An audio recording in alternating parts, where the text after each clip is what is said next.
This is the day that the Lord has made. Hey everyone, my name is Vanessa. I'm a Christian woman. I'm a single mom, doing my best to put God first and follow Jesus Christ as best as I can. I want to share with you all a book that I received the Christmas I was 9 years old. The children's stories of the Bible from the Old Testament and the New Testament. I've already recorded the entire Old Testament. I did one video per chapter. Now I'm in the New Testament. Hopefully you will share this with your children. Chapter 34, The Healing Words. One day in Capernaum, one of the rulers of the synagogue, a man named Jairus, came to Jesus in a great state of grief.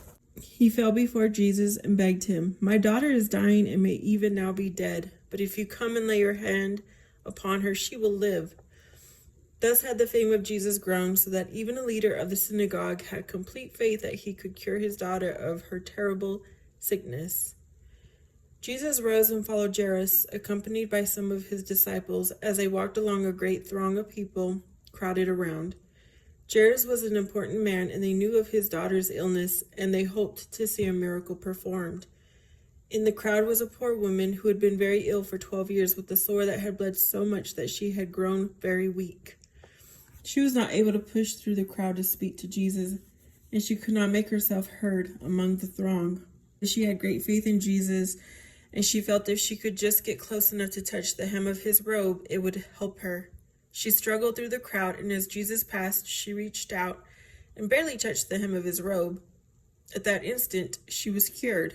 Jesus stopped suddenly and turned to his disciples and asked, "Who touched me?" They were startled at the question because the crowd was pressing on him from all sides. But Jesus knew that power had gone out from him to someone who had needed him, and he looked to see who it was. The woman came forward fearing she had done wrong, but Jesus said to her, "Daughter, be of good comfort. Your faith has made you well." And the woman remained well from that hour. Jairus, the father of the dying girl, was naturally impatient for fear Jesus would not arrive in time. And at the very moment a message came that the child had died. But Jesus said to Jairus, "Do not be afraid, only believe, and she will be saved to you." They moved on to Jairus' house. There they found many friends crying and wailing with grief. Jesus tried to quiet the people. "Weep not," he told them. "She is not dead, but sleeping." Many were bitter and scornful that he seemed to make light of their grief. They knew the child was dead. Jesus had the people moved out from the room where the child lay. He took with them into the room 3 disciples, James, John, and Peter. There lay the dead girl, who was 12 years old. Jesus took her by the hand and told her to rise. She opened her eyes and sat up.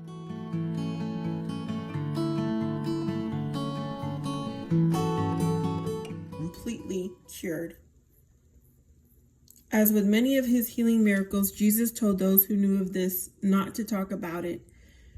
He often urged those he cured not to tell anybody how the cures had happened. He knew that if the people came to think of him as only a miracle worker, his message for the spirit might be lost in the demands of those who sought only to be cured in the body. The throngs of the merely curious might crowd out those who came to take into their hearts the understanding of God which Jesus brought. So that's the end of that chapter. I hope you enjoy. I will have a playlist of my Old Testament and the New Testament. If you liked, please subscribe, comment, and I hope to see you next time.